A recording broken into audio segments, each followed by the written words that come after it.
High guys, good morning and welcome back to my vlog channel. কেমন আছো তোমরা সবাই? তো আশা করছি তোমরা সবাই অ্যাজ ইউজুয়াল জাস্ট ফাটাফাটি আছো। আজকে দিনটা তোমাদের সবার খুব ভালো কাটবে। তো আজকে সকালবেলা একটু তাড়াতাড়ি উঠে সব কাজবাজ কমপ্লিট করে নিয়েছি অ্যান্ড করে টোরে আজকে অনেকটা তাড়াতাড়ি স্নান করে নিয়েছি। মানে আজকে ব্রেকফাস্ট করার পরেই 1 ঘন্টা 45 মিনিটের মধ্যে স্নান করে নিয়েছি, বিকজ আজকে কাজগুলো সকাল থেকে অনেক তাড়াতাড়ি শেষ হয়ে গেছে। গাছে জল দেওয়াটা বাকি আছে, ওইটা যাব, ওটা একটু বেলার দিকে যাব। তো যাই হোক, আমার পুজোও দেওয়া হয়ে গেছে। তো পুজো টুজো দিয়ে আমি এখানে ওই লেবু লঙ্কাটা গেটের বাইরে বাঁধলাম, বিকজ কালকে ওই পুজো দিয়েছিলাম না মঙ্গলবার, তো কালকে রাতে না আমি বাঁধতে ভুলে গেছিলাম, তো ওটাই এখন বাঁধলাম। বেঁধে টেতে এবার একটুখানি হালকা বসবো, ফোনটা ঘাঁটবো, কিছুক্ষণ পর আমি লাঞ্চ করবো অ্যান্ড ইন দ্য মিনওয়াইল গিয়ে গাছেও জল দিয়ে আসবো।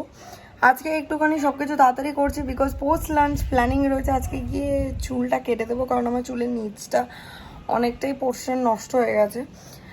কালার ফালার করি, সব কিছু করি, আর আমার চুলটা বরাবরের জন্যই একটু রাফ, তো সেই কারণে নিচের দিকটা একটু ট্রিম না বেসিক্যালি ভালো অনেকটা পোর্শনই কাট করব। তো পোস্ট লাঞ্চ ওটাই প্ল্যানিং রয়েছে আমার আর মায়ের। দুপুরবেলা যাবো অ্যান্ড চুলের কিছু করবো, মানে অ্যাজ ইউজুয়াল বিবনীতেই যাবো। তো যাই হোক, চলো with further delay let's start today's video. I hope কি আজকের ব্লগটা দেখতে তোমাদের সবার খুব ভালো লাগবে। গাছে গিয়ে জল টল দিয়ে এসে ফ্রেশ ট্রেশ হয়ে বসে 1 কাপ একটুখানি চা খেলাম, চা খেলাম। কফি খাইনি, বিকজ কফি খেলে না খিদেটাই মরে যেত।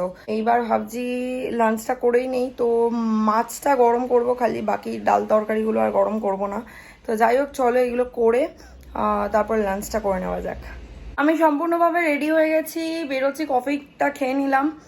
তো মা ওয়েট করছে, এবার যাব, মাকে পিক করব, করে সোজা বিবনি। আমি জানি না কতটা কেটে দেবে আজকে আমার চুল, মানে আমি তো চেষ্টা করব না কাটার, অল্প কাটার, দেখা যাক এবার। আমি তো পৌঁছে গেছি, কিন্তু মা এখনো বেরোয়নি। কি হলো, বেরো? তালা দিচ্ছে।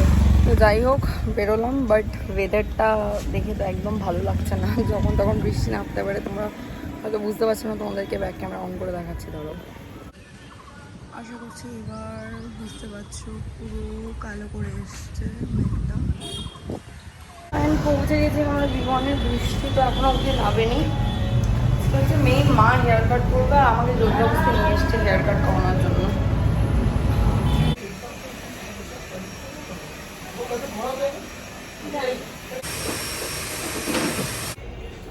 ফাইনালি হেয়ার কাট ডান। এখন আমি বসে বসে কফি আর বিস্কিট খাচ্ছি, আর ওই মায়ের হেয়ার কাট চলছে, তারাও দেখাচ্ছি তোমাদের। এই যে এখন মায়ের হেয়ার কাট চলছে এখন। আর এই হচ্ছে সাবাস, যার কাছে আমি সবসময় কাটি। হেয়ার কালার, হেয়ারের যে কোনো কাজ আমি ওর কাছ থেকেই করি। হয়ে গেছে হেয়ার কাটিং মায়েরও আমারও। আমার তো আগে হয়ে গেছে, চলে এসেছি বাড়ি। চলো ভেতরে যাওয়া যাক, গিয়ে একটা চা খেতে হবে। আমি তো কফি খেয়েছি, বাট চা না খেলে হয় না। ঝড়টা স্টার্ট হয়েছে অ্যান্ড তার মধ্যে আমরা বাড়ি ঢুকে গেছি অ্যান্ড বৃষ্টিতে ভিজিনি, বাট বৃষ্টিতে না ভিজলে কি করে হবে, আমরা তো ভিজতে পছন্দ করি, তাই তো সায়ন? আমরা এই অবস্থায় আমাদের নতুন নতুন গাছ কিনেছি না, তো এখন তো মুড়ির মচমচ করছে। আমরা দুজন মিলে এই ঝড়ের মধ্যে ছাতা উল্টে যাচ্ছে, আমরা পড়ে যাচ্ছি, আমরা উড়ে যাচ্ছি। এই অবস্থায় ছাদে গিয়ে সব কটা বগেনভেলিয়াকে মানে শেডে রাখলাম, তারপরে গন্ধরাজটাকেও রাখলাম না, আর ব্লিডিং হার্টটা, তাই তো? কিরে ওই দেখো টেক্সট করতে কাকে ব্যস্ত বললাম। আমরা বগেনভেলিয়াগুলোই রাখলাম, আর ব্লিডিং হার্ট আর গন্ধরাজটা রাখলাম। তো জবাগুলোকে রাখিনি, কারণ জবা গাছ না, জবা গাছ যথেষ্ট ইয়ে, আর মানে কি বলতো, ড্রেন করা তো সব কটা গাছেই ভালো ড্রেনেজ করা রয়েছে, সুতরাং জল তো জমবে না কোনো টপেই। কিন্তু বগেনভেলিয়াগুলো রাখার একটাই কারণ বগেনভেলিয়া বেশি জল পছন্দ করে না, ওর মানে গোড়া পচে যায়, এই একটা ব্যাপার। আর ব্লিডিং হার্টটা খুব পাতলা একটা মানে কমজোরি গাছ বলে ওটাকেও রেখে দিলাম। আর রইল কথা হচ্ছে গন্ধরাজ ফুল গাছ। আমি শুনেছি গন্ধরাজ ফুল গাছের কুড়িতে যদি ডিরেক্টলি বা পাতায় যদি ডিরেক্টলি ওপর থেকে এরকম জল পড়ে, তাহলে নাকি ওতে ক্ষতি হয়, মানে পাতায় স্পটিং আসে, মানে একটা ডিজিজ হয় আর কি গন্ধরাজের। তো সেই কারণে ওটাকেও রেখে দিলাম। বাট জবা গাছ ইজ ওকে উইথ বৃষ্টি, আই গেস। ওই জন্য জবা গাছগুলোকে সরালাম না। জবা গাছগুলো একটু বড় ধাঁচেরও, খুব একটা কচি বা পাতলা ডাল না। এতক্ষণ জানলা ফাংলা এসেই সব খুলে দিয়েছিলাম, ঘরের মধ্যে বৃষ্টির ছিটায় অনেকটা ভিজে গেছিলো, তো বন্ধ করে দিয়েছিলাম। এখন আবার বৃষ্টিটা মানে হচ্ছে, ভালোই মুষলধারে বৃষ্টি হচ্ছে, বাট অত মানে ওই হাওয়াটা, ঝড়ের হাওয়াটা দিচ্ছে না, নর্মাল মানে মিষ্টি হাওয়া দিচ্ছে একটা, তো সেই কারণে আবার খুলে দিয়েছি, আর ফ্যানও চালাইনি। সুন্দর বৃষ্টির ওয়েদার, আমি বসে আছি আর তো মুষলধারে বৃষ্টি পড়ছে। হেবি জোরে হাওয়া দিচ্ছে, জাস্ট দেখলে তোমরা বুঝতেই পারছো, পাগলা হাওয়া যাকে বলে একদম। বৃষ্টিও এখনো বেশ জোরেই পড়ছে, কিন্তু একটু আগে একটু বেশি বৃষ্টি পড়ছিল, আর তখন আমি আর সায়ন দুজন মিলে গেছিলাম ছাদের বগেনভেলিয়া ওগুলোকে সাইড করতে, আর এরকমই দমকা হাওয়া দিচ্ছিল। কি করব, রাতে শুধু পটলের তরকারি, টকের ডাল আর ভাত রয়েছে। এবার সায়নেরও সেটা খেতে ইচ্ছে করছে না, আর আমারও না। রাতে বৃষ্টির মধ্যে অর্ডার করলে আসবে কিনা সেটাও ডাউটফুল, খাবারও ভিজে যেতে পারে।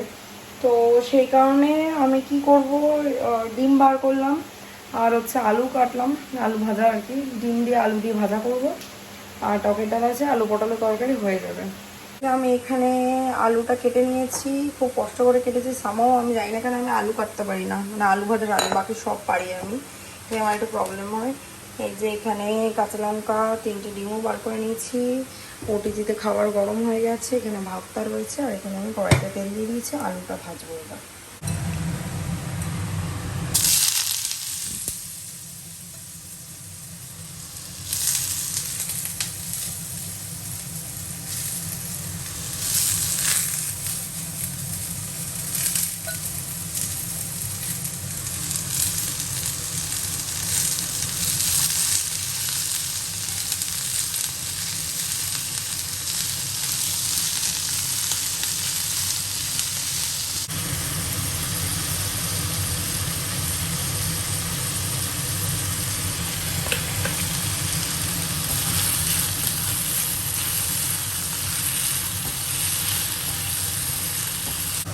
আলু ভাজাটার মধ্যে হলুদ, নুন তো আগেই দিয়েছি, পেঁয়াজও দিয়ে দিলাম, কাঁচা লঙ্কাও দিয়ে দিয়েছি, ডিমটা ফাটিয়ে এখানে রেখে দিয়েছি। এবার ডিমটা দিয়ে দেবো লাস্টের দিকে, আলুটা মোটামুটি 90% হয়ে যাবে, তখন ডিমটা দিয়ে দেবো।